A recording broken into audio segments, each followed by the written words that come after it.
নমস্কার বন্ধুরা, royal Challenger Bangalore ও Delhi ক্যাপিটালসের match দেখে মনে হচ্ছিল রয়্যাল চ্যালেঞ্জার ব্যাঙ্গালোরের 49 রানে অল আউট হওয়ার রেকর্ড ভেঙে দেবে দিল্লি ক্যাপিটালস 8 রানে 6টি উইকেট হারিয়ে ফেলেছিল। তারপরেও তারা 75 রান সংগ্রহ করে। আইপিএল 2026 ম্যাচ নম্বর 39 রয়্যাল চ্যালেঞ্জার ব্যাঙ্গালোরের সঙ্গে দিল্লি ক্যাপিটালসের মধ্যে অনুষ্ঠিত হয়। প্রথমে ব্যাট করতে নেমে দিল্লি 16 ওভার 3 বলেই অল আউট হয়ে যায় 75 রানে। দিল্লির শুরু থেকে শেষ পর্যন্ত পুরোটাই খারাপ ছিল, কোনো ব্যাটসম্যানই তেমন কোনো পারফরমেন্স করতে পারেনি। শুধুমাত্র অভিষেক পোরেল 30 রান করেন।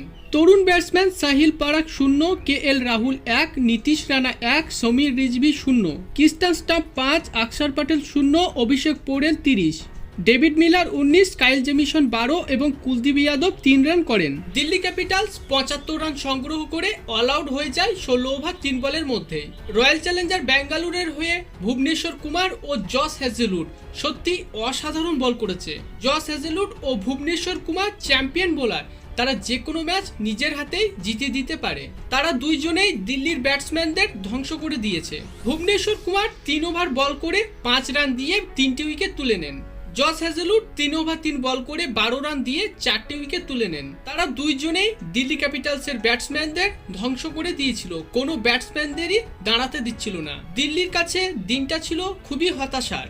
রাশিক সালাম, সুয়েশ শর্মা ও কুনাল পান্ডিয়া একটি করে উইকেট তুলে নেন। জবাবে আরসিবি ব্যাট করতে নেমে 6 ওভার 3 বলেই 1 উইকেটের বিনিময়ে 77 রান সংগ্রহ করে ফেলে। ফলস্বরূপ 81 বল হাতে রেখেই 9 উইকেটের বিনিময়ে বিশাল জয় তুলে নেয় রয়্যাল চ্যালেঞ্জার ব্যাঙ্গালোর। আইপিএল 2026-এ রয়্যাল চ্যালেঞ্জার ব্যাঙ্গালোরের ব্যাটিং ও বোলিং এতটাই শক্তিশালী, তারা যদি চ্যাম্পিয়ন হয় তাহলে অবাক হওয়ার মতো কিছু নেই।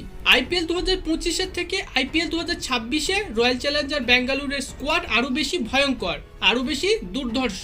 বর্তমানে আইপিএল এর পয়েন্ট টেবিলে রয়্যাল চ্যালেঞ্জার ব্যাঙ্গালোর 2 নম্বরে ও দিল্লি ক্যাপিটালস 7 নম্বরে রয়েছে।